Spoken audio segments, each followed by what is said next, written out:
چرا بعضی زنان نسبت به پوشش و حجاب به اهمیت هستند و چی اموری باعث شده که حجاب و عفاف در جامعه ما و شما کمرنگ شود. و این دلایل زیادی داره که در 20 سال گذشته مردم فکر سازی کردن، کفار آمدن فکری مردمی مسلمان را تغییر دادن، ایمانش را از او گرفتن، غیرتش را گرفتن و بعد همی بود که زنان مسلمان حجاب از سر دور کردن، حجاب به آتش زدن، در صورتی که فراموش کردن که پروردگار حجاب را به اون امر کرده. وقتی که پروردگار ما و شما ما را خلق کرد، به فطرت ما او از هیچ کس از او آگاه تر نیست. او میفهمه که چی به خیر و چی به شر ماست.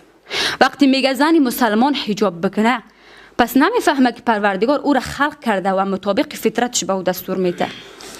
اگر حجاب به ضرر ما میبود، پروردگار ای را امر نمیکرد و بعد از اینکه پروردگار امر کرد، پیامبر صلی الله علیه و سلم همسرانش نمیگفت حجاب کنی. وقتی حجاب آیه حجاب نازل شد، پاکترین زنان در پاکترین شرایط از پاکترین مردان حجاب کردند.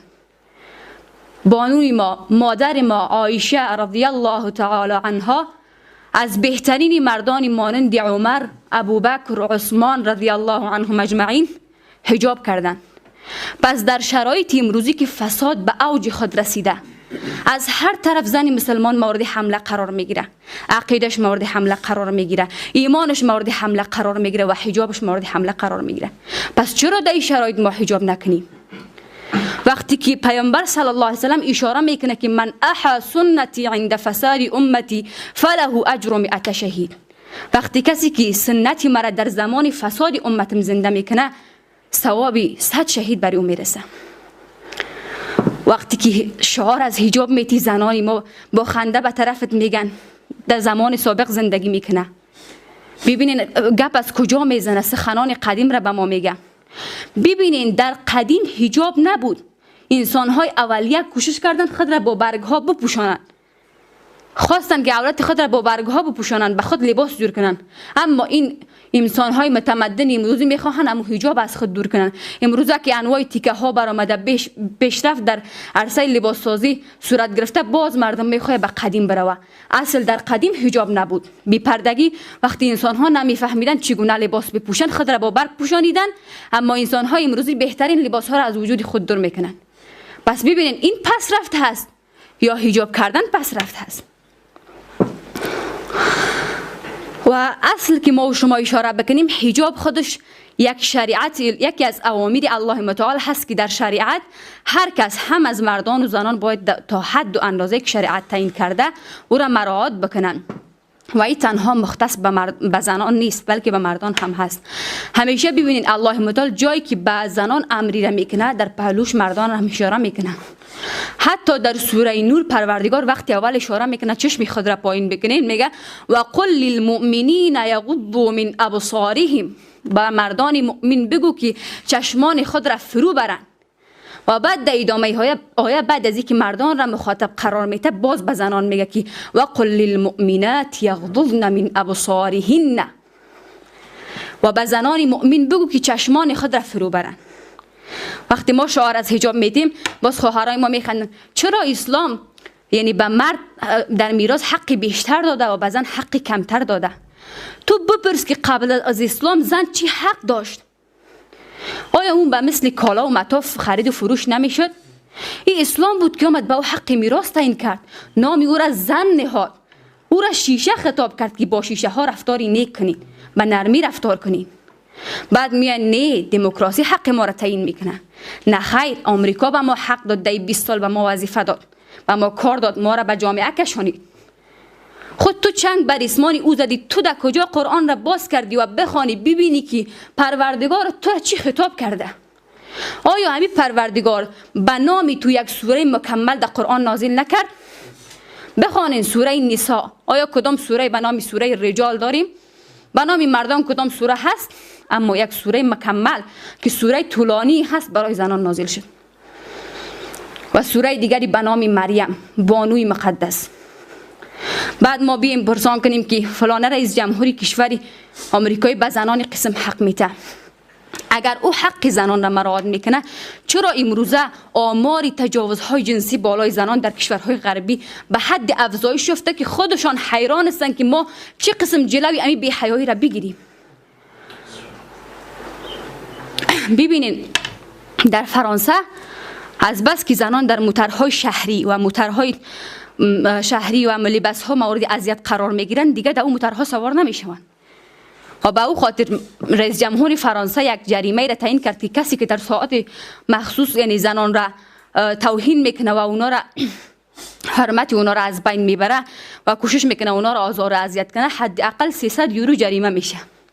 ببینین اونا جریمه میکنن، میخواین جزا بدن اما نمیتونن، چون همیشه وقتی بشر میخواد قانونی را بسازه پسانش باز خودش نقص میکنه. اونا اولا زن به بازار کشانیدن، حجابش را ازش گرفتن، عفتش را گرفتن، دیدن که نمیشه، فساد به اوج خود رسید، بازار کوشش میکنن توسط جریمه کردن او را چی کنن؟ منع کنن. آیا این معجزه قرآن نیست که 1400 سال پیش پروردگار نازل کرد که یا ایها النبی قل لازواجک؟ اول نگفت که به زنای مؤمن بگو، گفت از همسرانت شروع کن، از فامیلت شروع کن. پس این فقط وظیفه زنان نیست که بگن که خودشان برون حجاب کنن. پدر عزیز اول همسرت را امر کن. وقتی که تو شوهر هستی همسرت را امر کن تایی که همو فرزندانش از مادرشان الگو بگیرن. اگر که مادر به حجاب باشه فرزند از مادر چی می آموزه؟ و پدر عزیز مسئول است که به دخترانت امر کنی حجاب اسلامی را مراعات کنن. تو نمیتونی بری تیکه سیاه را بخری و به زور بیاری در سر او بپوشانی تا زمانی که به او نفهمانی که پروردگارش به او چی امر کرده. پروردگار خوبی او را میخواه. وقتی که او نفهمه پس چه قسم میتونه حجاب بسر کنه؟ میگه پدرم مرا چی میکنه؟ قیدگیری میکنه، سختگیری میکنه. ببینیم پروردگار میفرماید یا ایها النبی قل لازواجک و بناتک. بعد از اینکه به همسرت گفتی باز به دخترانت بگو. و دختران بدون شک از مادرشان چی میگیرن؟ الگو میگیرن. و نساء المؤمنین. بعد از اینکه خانواده خود را اصلاح کردی مسئولیت درباره زنان مؤمن است.